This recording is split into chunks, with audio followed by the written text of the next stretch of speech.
Okay, so today we are diving deep into a really nightmarish scenario. Think classic carnival funhouse. Yeah, the kind that's supposed to be fun but just feels off. Exactly.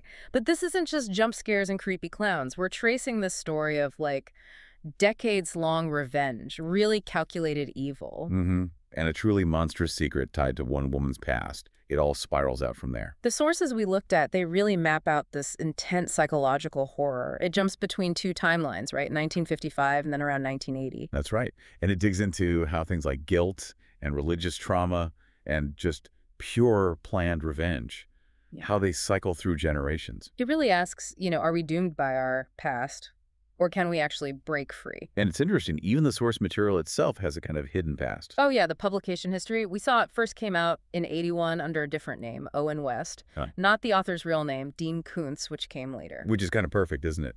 This dual identity thing mirrors the whole story, trying to escape who you were, what you did. So our mission, really, is to follow that escape attempt, to unpack Ellen Harper's story, her history, and the frankly terrifying trap set for her kids, Amy and Joey.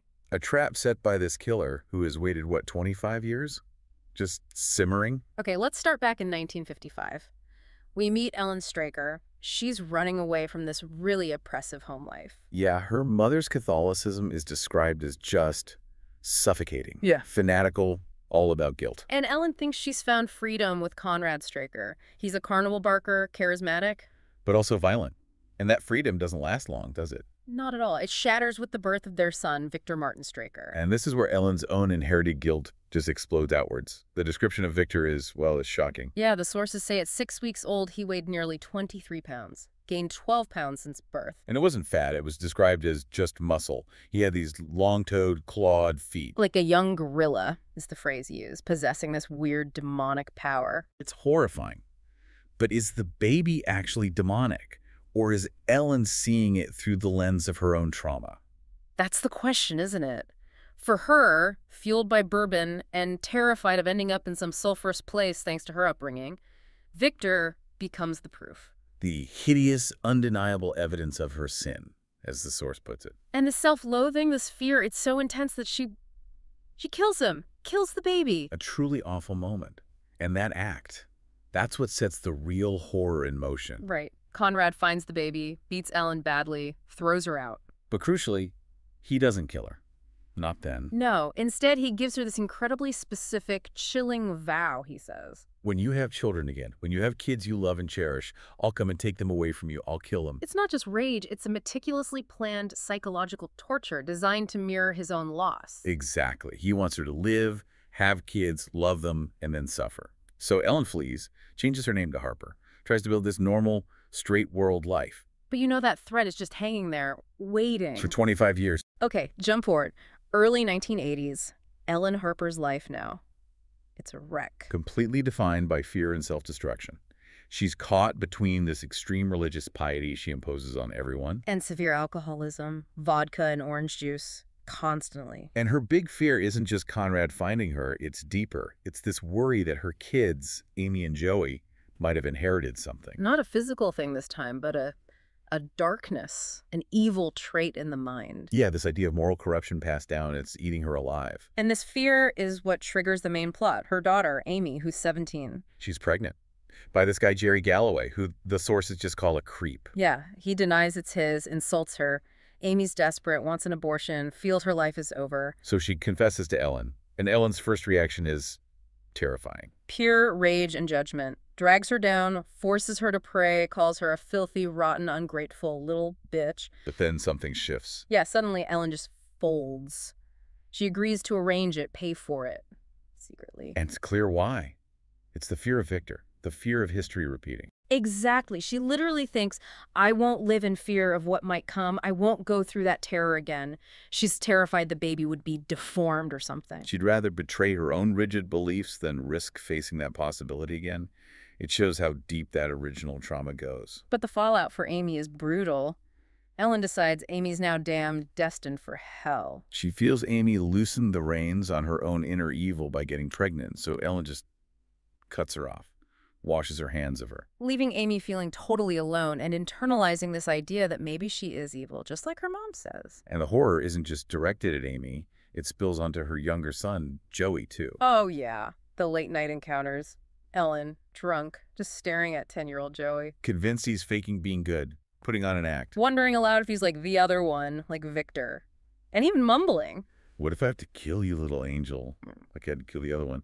Just unbelievably chilling. So while Ellen's imploding, Conrad Straker has been, well, busy. Oh, absolutely. He hasn't just been waiting. He's been preparing. He now owns the biggest funhouse in the world. And he's fully embraced this persona. He's a practicing Satanist now. Yes, completely dedicated.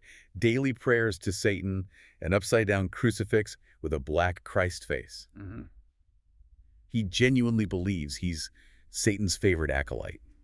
Wow. So it's not just revenge, it's become his entire ideology. Pretty much. And he's built this system to find Ellen's kids. He uses his employees. Right, there's Ghost, the albino guy. He scouts for girls who look like Ellen used to. And then there's Xena, Madame Xena, the fortune teller, his ex-wife, actually. So what's her role? She's the information gatherer. Uses her fortune-telling gig to basically interrogate the girls Camille in. Ghost sends her away, trying to get names, parents' names. Looking for that connection back to Ellen. Exactly. And when Amy shows up, Xena gets the info she needs. The trap is set. And Conrad has, well, he has another son now, doesn't he? He does. Gunther. This is the new monster. Conrad even calls him the potential Antichrist. What do we know about Gunther? He's described as this massive freak, wears a Frankenstein mask, over 6.5 feet tall. And unlike Victor, he's functional, brutally so. Functional how? He needs women. The sources are blunt. He uses them, rips them apart. Conrad's apparently covered up dozens of rapes and murders. Including a safety engineer, Janet Middlemere, who found out too much. Yeah. So Gunther isn't just a presence. He's an active, terrifying killer hidden beneath the funhouse. Okay, so the pieces are in place. How do they lure Amy and Joey in? It starts subtly. Joey, who's miserable at home, gets 2 free funhouse passes from Conrad himself, who is fishing for info about his mom. And Joey wants to run away, sees this as maybe part of an escape. Right. And then Amy and her friends, Liz, Buzz, Richie, decide to go to the carnival. They end up smoking these joints. Spiced up joints, yeah. The text implies PCP, angel dust maybe. Seems likely. So they're high, vulnerable, heading right for the funhouse. So there's one last chance, right, with Xena. There is. When Amy tells Xena her mother's maiden name, Giovanetto, something clicks for Xena. She usually thinks she's a total fake. But this time, she gets a real vision. Terrifying. Sees Amy and her friends covered in blood. and she actually warns them, tells them to leave. Desperately warns them. But Liz, probably because of the drugs and general cynicism, just laughs it off. Calls it a scam by security to clear the lot. And just like that, the last door closes. They walk into the front house. And the trap springs almost immediately. Instantly. Conrad stops their gondola ride. It's dark. Then what? Gunther attacks from above, snatches Richie right through a trapdoor in the ceiling, uses this massive hand, this claw, paw, whatever you want to call it. And Richie's just gone. Gone, hauled up into the darkness. Silence. The others must realize then this is real. Oh, yeah. Panic sets in. Buzz manages to grab a dull prop axe from one of the displays, tries to lead an escape. But Conrad's playing with them. Totally. They see another gondola coming towards them, and Richie's body is in it. Bloody. Oh, God. And in the confusion and darkness, Buzz swings the axe wildly and accidentally hits Richie's corpse in the head. That's brutal. What happens to Liz? Liz completely loses it. Fueled by the drugs, the terror, she just bolts, runs off blindly into the ride.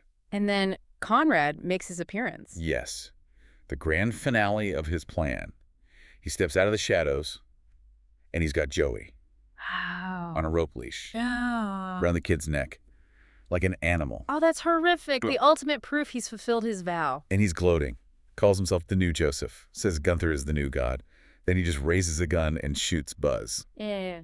Dead. So it's just Amy, Joey held captive, and Liz running scared somewhere. And Gunther still lurking. Yeah. Liz, trying to find a way out, falls through another trapdoor down into the basement. Where the machinery is. Exactly, and Gunther finds her immediately. What happens to her? It sounds awful. It is. The source material is stark. Liz tries to use her sexuality, thinking maybe that's a way out. Like, distract him. Yeah, but the text says she realizes sex was indeed the answer. But this time it was the final answer. The creature isn't interested in that way. He's aroused by her fear, her blood. He attacks her, rapes and mutilates her. It's a truly grim end. Leaving just Amy and Joey, this feels impossible. It seems that way. But this is where Amy has this massive internal shift. What happens? Seeing Joey leashed, her friends dead, hearing Conrad's insane boasting, something clicks. She suddenly fiercely realizes, I am not evil. He rejects her mother's narrative. Completely. Rejects the inherited guilt, the idea that she's inherently damned, and in that moment, she feels this surge of strength like destiny. She knows she has to stop this. That's powerful. How does she fight back? That rejection fuels her. She acts fast, grabs a rusty knife that was part of a Funhouse display. The kind of thing you'd ignore normally. Exactly. And she goes straight for Conrad, stabs him right in the throat. Kills him, just like that. Kills him. She barely dodges the shot he fires reflexively as he goes down. Oh, so Conrad's dead. But Gunther? Still down there. Yeah. Amy gets Joey off the leash, takes Conrad's pistol, and they head down into the basement, the machine room. And they find Liz's body. Yes. And then Gunther appears. Described as drooling blood, smelling the woman heat. He comes for them. But Amy has the gun now. She does. She shoots him. 4 times. Hits him hard. Does it kill him? It wounds him badly, slows him down. He lunges, maybe for Joey, maybe for her. Yeah. And he gets caught. Tangled in the main drive chain for the Funhouse machinery. Oh, wow. The machine itself. Yeah. The gears catch him, pull him in. The source says it ground most of the way through its neck. Gruesome, but effective. Conrad's own creation destroys his monstrous son. So, it's over. It's finally over. Amy carries Joey out of the Funhouse, out of the nightmare. And how is she feeling after all that? There's this really interesting closing thought. She feels God's presence, but it's not the angry, vengeful God her mother always preached about. No. No, it's a feeling of kindness, life, and gentleness and love. It's like she found her own faith, separate from the fear and guilt. She chose grace. That's quite a journey from feeling damned. He really is. So when you put it all together, the real monster in this whole story, it wasn't really Gunther, was it? Not fundamentally. Gunther was horrifying, yes. Conrad was evil, but the source of it all, it was the fear. Ellen's fear, her guilt. Combined with Conrad's obsessive need for revenge. That toxic mix created the entire situation. It allowed the Funhouse and Gunther to become this focal point for all that darkness. And the secrecy was key. Ellen never told anyone about Victor, about Conrad's threat. Exactly. Her kids walked into that carnival completely blind. They had no idea about the specific danger they were in, this legacy hunting them. Amy only survived because she managed to break that psychological chain, right? Rejecting the evil label. Precisely. Her strength wasn't just physical, it was psychological. She refused to inherit the damage. So maybe the final thought for you, listening to this, is to think about family legacy, how powerful it is. Yeah. I mean, if fear and guilt can echo down through generations like this, shaping lives, causing such destruction. It makes you wonder, doesn't it? What hidden darkness, what unspoken fears or traumas from people who came before us might we be dealing with without even realizing it? What unresolved issues from the past might be influencing our own paths, maybe shaping our own personal funhouses. Something to definitely think about. A chilling deep dive today.